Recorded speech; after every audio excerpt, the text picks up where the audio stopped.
नमस्कार दोस्तों, Kapra fin hub में आपका स्वागत है। मैं आपका ट्रेडिंग कोच मिस्टर प्रकाश। आज हम सीखेंगे ऑप्शन बाइंग में किस तरह से हम चैंपियन की तरह ट्रेडिंग कर सकते हैं। Please go through the disclaimer. अगर हम इंडियन स्टॉक बाज़ार की बात करें तो नेकेड बाइंग का मतलब होता है आप एक सिंगल कॉल या पुट बगैर किसी हेज के ले रहे हैं। हेजिंग का मतलब होता है एक पोजीशन को क्रिएट करना दूसरी पोजीशन के सामने। यहाँ पर हम वो पोजीशन क्रिएट नहीं करते हैं, हम नेकेड ट्रेड करते हैं। इसके लिए निफ्टी 50 जो मार्केट है वो ज़्यादा सूटेबल माना जाता है क्योंकि उसमें वोलेटिलिटी लेस होती है। कम वोलेटिलिटी होने की वजह से निफ्टी 50 में आप अच्छे से ट्रेड कर सकते हैं। बैंक निफ्टी और सेंसेक्स वो दोनों हाईली वोलेटाइल मार्केट्स हैं क्योंकि उसमें लार्जर विक्स होती है और फास्ट मूव्स होती है।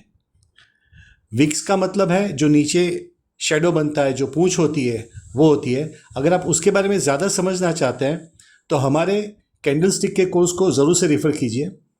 अब बैंक निफ्टी और सेंसेक्स है उसमें आपको हाई एड्रेनालिन आएगा, मतलब आपको एक्साइटमेंट एकदम से आएगा क्योंकि उसे मूव बहुत फास्ट होती है, पर उसको मैनेज करने के लिए बहुत ही टाइट स्टॉप लॉस रखना पड़ता है, मैकेनिकल स्टॉप लॉस, वरना जो आपका पोजीशन होती है वो बहुत ही ज़्यादा माइनस में जा सकती है।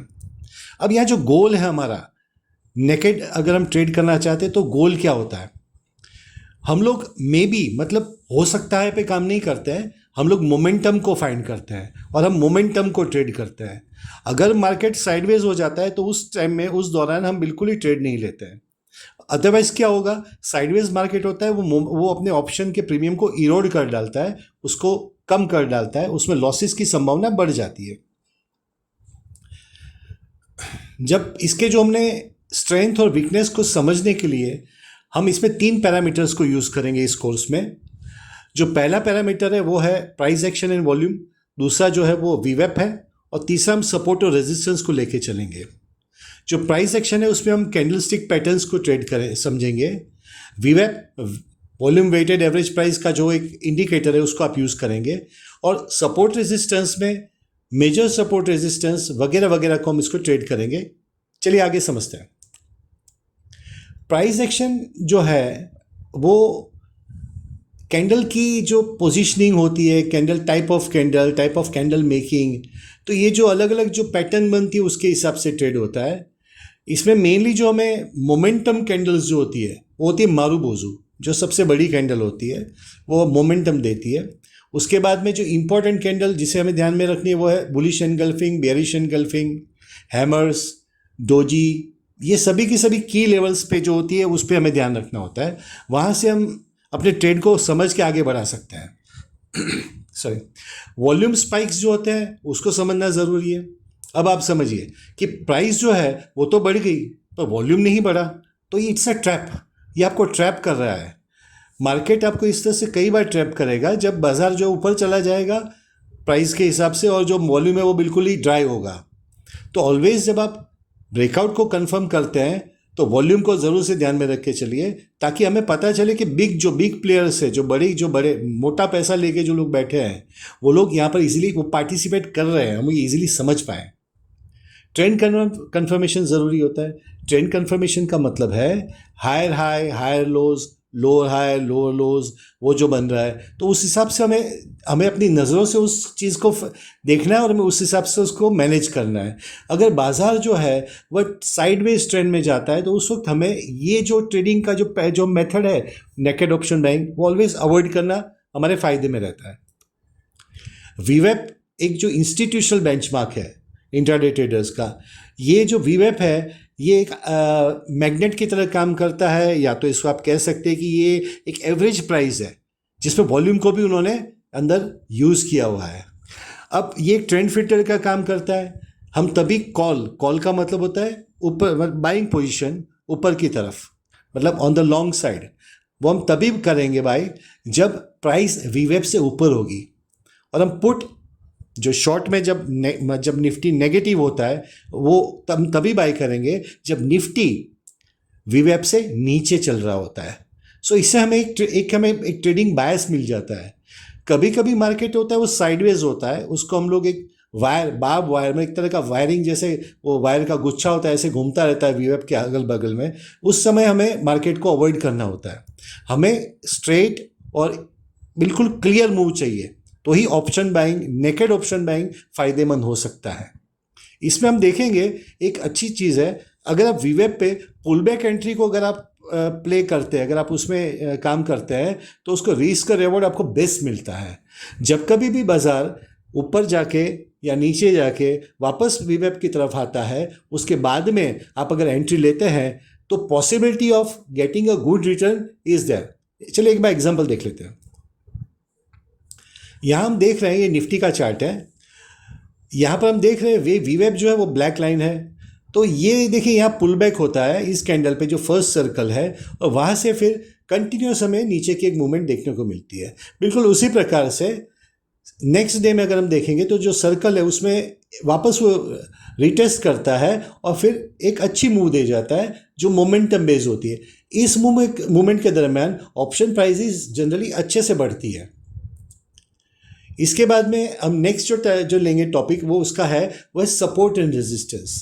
हमें अपने चार्ट पर जनरली निफ्टी स्पॉट लोग ट्रेड उसको मैनेज करते हैं या कई लोग निफ्टी में फ्यूचर्स पे भी काम करते हैं, तो आपको उसमें मेजर सपोर्ट एंड रेजिस्टेंस को आइडेंटिफाई करके लाइन अप करना होता है, इस पर लाइन ड्रॉ करनी होती है, जिसमें आप ये देखेंगे कि भाई वह पॉइंट जिस पे बार बार कोशिश की गई उसके ऊपर जाने की या उसके नीचे जाने की, पर मार्केट जा नहीं पाया, तो उसे हमें मार्कअप कर लेना होता है।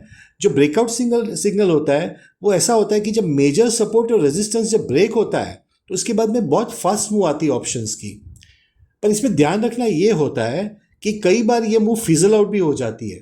सो ऑप्शंस का बेसिक स्कैल्पिंग के रूप में ज़्यादा लोग ट्राई उसको काम करते हैं। लॉन्ग आप फुल डे होल्ड करेंगे तो ऑप्शन वापस वह नीचे भी आ जाएगा, क्योंकि इसमें थीटा डीके बहुत होता रहता है, समय के साथ साथ ऑप्शन की वैल्यू कम होती रहती है। सो अगर आप ब्रेकआउट पे जो भी लोग काम करते हैं, अगर वे ब्रेकआउट होते एक अपना जो पोजीशन को क्लियर कर लेते हैं या उनका जो टारगेट होता है वहाँ जाके तुरंत ही निकल जाते हैं, तो वो अच्छा खासा उसमें मूव को फ़ायदा उठा सकते हैं। इसके अलावा दूसरे जो सपोर्ट एंड रेजिस्टेंस से जो होते हैं वो है round numbers, swing high and low, lower high जो बना उसके बाद में जो हायर हाई बना, तो लोअर हाई जो होता है वो आपका एक तरह से सपोर्ट बन जाता है। सो जब हम पोजीशन करते हैं तब इन चीज़ों का हमें ध्यान रख के अपनी पोजीशन को बनाना पड़ता है। अब हम स्ट्रेटेजी और एग्जीक्यूशन को समझ लेते हैं। नेकेड ऑप्शन बाइंग जो होता है वह एक तरह से स्नाइपर गेम है। स्नाइपर का गेम मतलब होता है कि आपको एक बिल्कुल एक शॉर्ट शॉट आपको एक जगह को टारगेट करनी है। आप मशीन गन की तरह इधर उधर गोलियां चलाएंगे तो नहीं चलेगा। तो इसके लिए हम एक टेक्निकल सेटअप्स को हम यूज़ करेंगे और टाइम ऑफ द डे हम डिसाइड करेंगे कि किस वक्त काम करने से हमें अच्छा खासा इसमें फ़ायदा रह सकता है। अब जो टेक्निकल सेटअप्स है उसमें हमें ब्रेकआउट्स एंड ब्रेकडाउन्स को यूज़ करना होता है। ओके, अब जैसे कोई भी बाजार है वो एकदम से ब्रेकआउट या एकदम से ब्रेकडाउन ले तो वो उसको हम 100% जनरली वो सब लिए ट्रैप ही होता है। अचानक ब्रेकआउट या ब्रेकडाउन होना नहीं, वो ट्रैप ही होता है, वापस मार्केट वहीं आ जाता है। पर मार्केट अगर कंसोलिडेट होता है, जहाँ पर एक्यूमुलेशन हो रहा होता है या डिस्ट्रीब्यूशन हो रहा होता है, तो उसके बाद में जो मूव आती है उस मूव को हम अगर प्ले करते हैं तो उसमें हमें काफ़ी अच्छा फ़ायदा होता है। आइए कंसोलिडेशन का एक एग्जाम्पल देखते हैं। यहाँ देखिए बाजार ने ये हम यहाँ देख रहे हैं RSI का हमने यूज़ किया है। RSI इज़ बिलो 50, ये 50 के नीचे चल रही है। बाजार जो है ये 20 EMA के भी नीचे चल रहा है, हमने यहाँ पे 20 EMA का यूज़ किया है। और जो बाजार है वो ये ग्रीन कैंडल से कंसोलिडेट होता है, वो धीरे धीरे करके कंसोलिडेशन में यहाँ पर पोजीशन बन रही होती है और फिर ये 4 कैंडल में वो अच्छी खासी ऑप्शन की मूव दे जाता है। ये निफ्टी के अंदर ये जो मूव आई उसके अगर आप कंपैरिजन में अगर आप ऑप्शन का चार्ट देखेंगे उसी स्ट्राइक प्राइस का यहाँ से, तो आप देखेंगे पक्का पाएंगे कि बहुत अच्छी मूव आ जाती है। वापस थोड़ा सा कंसोलिडेट हुआ फिर नीचे गया। सो इस तरह से बाजार में कंसोलिडेशन का अगर हम ध्यान रख के अगर ट्रेड करेंगे तो भी हमें काफ़ी अच्छा खासा मुनाफा होने के चांसेस रहते हैं। हम जो इंडिकेटर यूज़ करेंगे वो RSI है और मूविंग एवरेजेस है।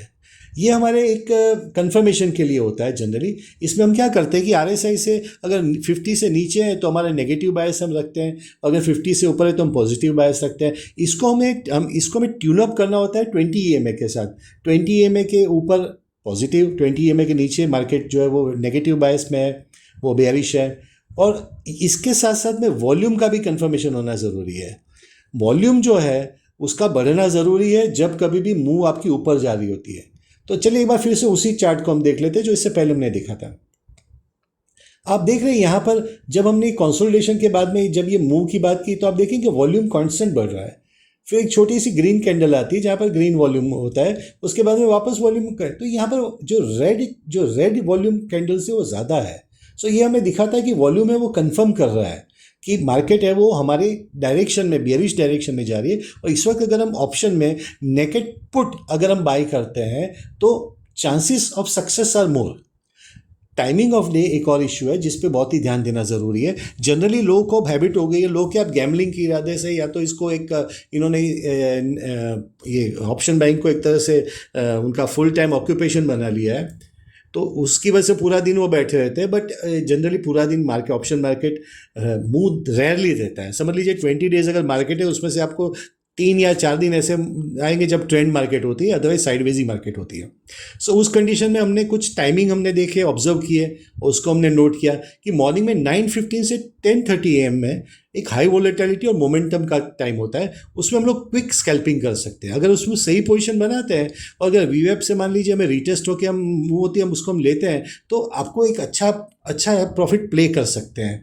1:30 PM से 3:30 PM भी एक अच्छा टाइम होता है काम करने के लिए, क्योंकि उसमें यूरोपियन मार्केट्स बन गई होती है, शुरू हो गई होती है और उन लोगों ने अपनी पोजीशनिंग की होती है, तो उसके बेस पे हमारे यहाँ के मार्केट में अपने इन्वेस्टर्स भी अपनी पोजीशन को एडजस्ट कर रहे होते हैं।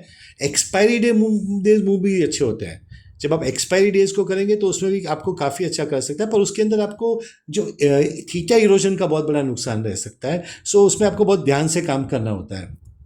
मिड डे अगर आप काम करेंगे 11 से लेके 1 बजे में, तो जनरली ऐसा देखा गया कि उस समय में ऑप्शन का जो मार्केट है और अपना जो निफ्टी है स्पॉट, वो जनरली साइडवेज होता है।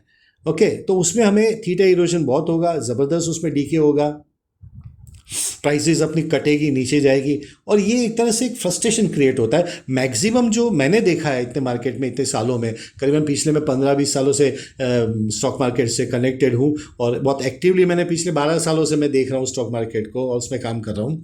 तो मैंने इसमें देखा है कि मैक्सिमम जो लोगों का जो रिवेंज ट्रेडिंग पीरियड अगर आप देखेंगे ना, तो वो उनका ये मिड डे वाला होता है। 11 से लेके 1 बजे में आपको मैक्सिमम रिवेंज ट्रेड वाले लोग मिलेंगे, क्योंकि वो लोग वहीं बैठे बैठे बस वो कोशिश करते रहते हैं, एक कैंडल पे लेंगे, दूसरी कैंडल पे बेचेंगे और धीरे धीरे उनका जो कैपिटल होगा वो वैनिश हो जाएगा, वो ख़त्म हो जाएगा। सर्वाइवल जो होता है बहुत ज़रूरी है। ठीक है, आप 10 करोड़ रुपया लेकर बैठ जाइए, पर अगर आपको पता ही नहीं है कैसे मैनेज करना, तो वो आपका ज़ीरो हो जाएगा।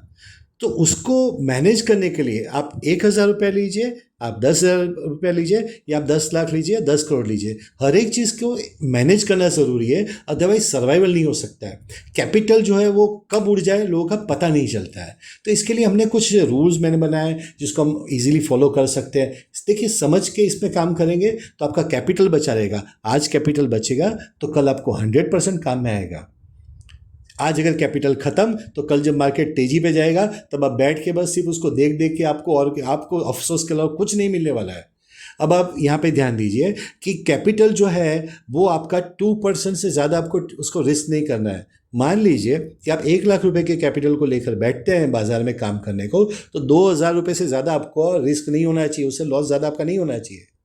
उससे अगर ज़्यादा 2,000 पे आपकी पोजीशन आपको काट देनी होती है, आपको मार्केट में क्लोज डाउन कर देना होता है, आपको किल स्विच मार देनी होती है, उस दिन का खत्म। दूसरा होता है स्टॉप लॉस। कभी भी मैकेनिकल स्टॉप लॉस के बगैर काम मत कीजिए। अभी जो स्टॉप लॉस है इसमें कई बार लोगों के बीच में कन्फ्यूजन होते हैं, एक दूसरे से डिबेटेबल टॉपिक बन जाता है। कोई बोलता है स्टॉप लॉस जो हमें वो निफ्टी का जो हम जिस प्राइस पे हम ले रहे हैं उसके हिसाब से हम करें, स्पॉट की प्राइस पे उसके वहाँ पे रखें, या ऑप्शन के चार्ट के हिसाब से रखें। देखिए, आपको जो स्टॉप लॉस रखना होता है वह अगर आपकी पोजीशन पे आप कॉन्फिडेंट है, देखिए इस बात को ध्यान से समझिए, अगर अपनी पोजीशन पे अगर कॉन्फिडेंट है तो आपको स्टॉप लॉस निफ्टी के स्पॉट के हिसाब से रखना है, क्योंकि तब आपको पता है कि आपकी पोजीशन है वो बहुत क्लियर है और आपके हिसाब से चले। One thing. सेकंड थिंग, जो विक्स है, विक्स इंडेक्स है, वो पॉजिटिव होना चाहिए, वो नेगेटिव नहीं होना चाहिए, तो ही स्पॉट का स्टॉप लॉस आपको चलेगा। अदरवाइज वो अगर नेगेटिव है, अगर आपका इंडिया विक्स का अगर आपका नेगेटिव चल रहा है, तो आपका कुछ भी करेंगे आपका बाजार में ऑप्शन का इतना आपको बेनिफिट्स नहीं मिल पाएगा प्राइस का। सो स्टॉप लॉस है वो आपको रखना है। उससे आपका जो प्रीमियम अगर कल मान लीजिए बाजार नीचे भी चला जाता है तो आप बच जाएंगे। रिस्क टू रिवॉर्ड पे जाते हैं। रिस्क टू रिवॉर्ड का मतलब हम समझ लेते हैं कि भाई मैं अगर 1 रुपया लगाता हूँ तो मुझे इस 1 रुपये के सामने कितना मिलता है। तो अगर आप 1 रुपया लगाते हैं तो आपका टारगेट होना चाहिए 2 रुपये का। इससे आपकी जो सर्वाइवल है वो लंबा हो जाता है। इसमें क्या है कि अगर आप 1,000 रुपये का अगर आप ट्रेड करते हैं, रिस्क ले रहे हैं, और अगर आप लॉजिकली उसमें से आप 2,000 रुपये कमा रहे हैं, तो कल को अगर आप मान लीजिए कि आप नेक्स्ट ट्रेड अगर आप लूज आउट भी करेंगे तो भी आपको बाजार में आपको टिके रहने का चांस मिलेगा। सो रिस्क टू रिवॉर्ड को बहुत ही क्लियरली आपको आइडेंटिफाई करना है। उसको आपको ये इसके लिए जर्नलिंग, नोटबुक में लिखना, उसको मैनेज करना, ये सब अच्छा होता है। अपने आप को शाम को जब आप फ्री हो जाए मार्केट से, तो उसके बाद में थोड़ा आधा 1 घंटा अपने आप को समय दीजिए और इन चीज़ों को लिख लीजिए कि आज मैंने ये गलती की, आज मैंने ये अच्छा किया। जो अच्छा किया वहाँ पर 5 स्टार बना दीजिए, जहाँ गलती की वहाँ पर एक हार्ट बना दीजिए और वहाँ पर एक थम्स अप बना दीजिए कि ठीक है ये मैंने भले की है पर कल मैं इसको नहीं दोहराऊंगा। वहाँ पर एक क्रॉस का निशान लगा दीजिए उसके बगल में कि अब ये मैं रिपीट नहीं करूँगा। तो इस तरह से आप जर्नलिंग करेंगे तो आपको रिस्क और रिवॉर्ड इसको आप इजीली जल्दी समझ पाएंगे। पोजीशन साइजिंग जो होता है वो कितने लॉट्स लेने हैं। अब देखिए, जब आप ऑब्जर्व कीजिएगा कि जब एक्सपायरी होती है ना, तब कई हमारे धुरंधर होते हैं। वो लोग क्या करते हैं, उनका कैपिटल जो होता है वो पूरा का पूरा, अगर उसमें वो लोग 100 लॉट ले सकते हैं तो 100 लॉट भी ले लेंगे। वो बस उस वक्त उनको बिल्कुल एड्रेनालिन हाई हो जाता है और वो लॉट लेके वो सोचते हैं आज तो 0 टू हीरो, अपने को आज बाजार में अपना नाम हो जाना चाहिए। देखो भाई साहब, ऐसा है, आपको पहले शुरुआत 1 लॉट से करनी है। अगर आप 1 लॉट में प्रॉफिटेबल है तो ही आप 100 लॉट में प्रॉफिटेबल होंगे। 1 लॉट में जो प्रॉफिटेबल नहीं है वो 100 लॉट में प्रॉफिटेबल नहीं हो सकता। सो आपको पहले अपना प्रिसीशन, अपना परफेक्शन, अपना जो कहते हैं ना निशान, स्नाइपर आपको बनना है। तो आप 1-2 लॉट में पहले काम कीजिए, 2-1 महीने 3 महीने काम कीजिए। एकदम से देखो पैसे वाला कोई नहीं बना है, लोगों ने सालों साल मेहनत की तब जाके वो खड़े हो पाए हैं। सो आप भी ये मत सोचिए कि आप बाजार में जाएंगे, थोड़ा बहुत पैसा लगा के आप पूरी दुनिया को आप बदल देंगे। नहीं, इसको एक्सेप्ट करके चलिए। बिल्कुल मानिए कि 1 या 2 लॉट में काम करेंगे, पहले अपने आप को परफेक्शन करेंगे, इसको समझेंगे, इसको स्टडी करेंगे और फिर हम आगे अपनी पोजीशन को धीरे धीरे बढ़ाते जाएंगे। सो हमने यहाँ पर ये देखा कि 2% रूल हम लोग फॉलो करेंगे। कैपिटल हम उतना ही 2% ही अपना रिस्क करेंगे। स्टॉप लॉस हम लोग बिल्कुल क्लियरली हम लोग डिफाइन करके चलेंगे। अब देखिए, स्टॉप लॉस के नीचे कई लोग क्या है, इमोशनल स्टॉप लॉस रखते हैं, जिसको मेंटल स्टॉप लॉस बोलते हैं कि अगर इसके नीचे जाएगा तो मैं निकल जाऊंगा। अब आप अगर मैकेनिकल स्टॉप लॉस नहीं रखेंगे ना तो ऑप्शन में बहुत ज़बरदस्त स्पाइक्स आती है, नेगेटिव भी। तो उस वक्त आपका एकदम से नेगेटिव मार्केट, मान लीजिए आपकी पोजीशन से सीधा वो नीचे चला गया और अगर आपको सामने आपका M2M है वो माइनस में, अगर आपको रेड में अगर आपका पूरे कैपिटल जितना दिखने लगेगा तो आपकी जान निकल जाएगी मेंटली। आप बिल्कुल डर जाएंगे, आपको लगेगा यार ये तो गड़बड़ हो गई। सो उस चीज़ को आपको ध्यान रखना है। दूसरा, रिस्क टू रिवॉर्ड आपको मेंटेन करना है। 1:2 is one of the best. आगे 1:3, 1:4, 1:5 वो करते जाएंगे, बढ़ता जाएगा, अच्छी बात है, पर ये आपको मेंटेन करके चलना है। पोजीशन साइजिंग भी आपको देखनी है। आज इस डिस्कशन में, इस कोर्स में हमने क्या समझा? हमने ये समझा कि हमें ट्रेंड से फाइट नहीं करना है। एक बहुत ही कॉमन और बहुत घिसा पिटा एक कोट है कि trend is your friend, but वो बिल्कुल सत्य है। मतलब कितना भी घिस गया, उसको सुन के लोग बोर हो गए, पर ट्रेंड ही आपका दोस्त है। अगर आप ट्रेंड को पकड़ के चलेंगे, देखिए बड़े जो यहाँ पे जो ह्यूज जो इन्वेस्टर्स हैं, जो लोग बड़े प्लेयर्स हैं, हमें उनके कदमों के साथ कदम मिला के चलना है हमें। और वो मार्केट को चलाते हैं, तो जिस दिशा में मार्केट चलेगी उसी दिशा में हमें चलना है। दूसरा, जो स्ट्राइक सिलेक्शन हम कौन सा करेंगे। अब अगर हम स्पॉट से अगर हम कंपेयर कर रहे हैं तो हमारी जो स्ट्राइक है वो ATM एट द मनी और ITM इन द मनी होनी चाहिए। अगर हम लोग OTM चले जाएंगे, आउट ऑफ द मनी, तो ऑप्शन में गड़बड़ हो जाती है। लोग OTM ले लेते हैं क्योंकि वो सस्ता होता है। यहाँ पर देखिए, बाजार में आप साइकोलॉजी समझिए, सस्ता मिलेगा तो लोग ले लेंगे। वो ये नहीं सोचते कि cheap is always the worst. इसमें चांसेस आपके इरोजन के ज़्यादा रहते हैं OTM में।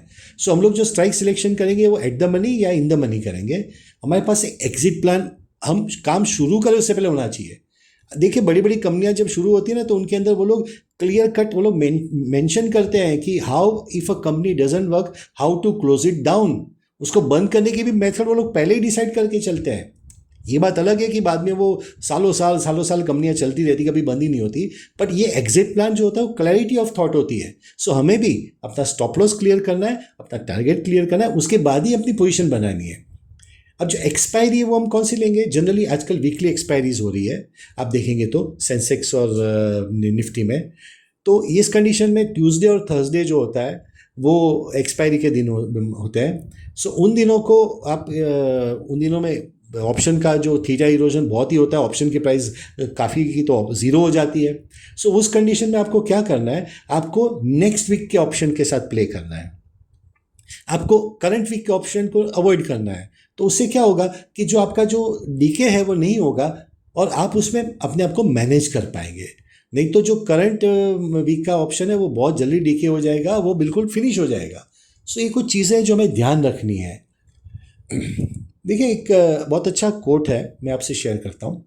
It is not enough to have a good mind, the important thing is to use it well. दिमाग अच्छा हो, आप बहुत समझदार हो, वो बिल्कुल वो ज़रूरी नहीं है कि वो इनफ है आपके लिए, पर उसको कैसे यूज़ करना वो ज़रूरी है। इस चीज़ को कैसे यूज़ करना वो मैं आपको आए दिन सिखाता रहूँगा। आप हमसे जुड़े रहिए। मैं आपका ट्रेडिंग कोच मिस्टर प्रकाश। आपको अगर कोई भी डाउट हो तो आप kapra.contact@gmail.com पे मुझे मेल कर सकते हैं, मैं ज़रूर आपके क्वेरीज़ का जवाब दूंगा। आगे के लिए have a nice day, take care, bye bye.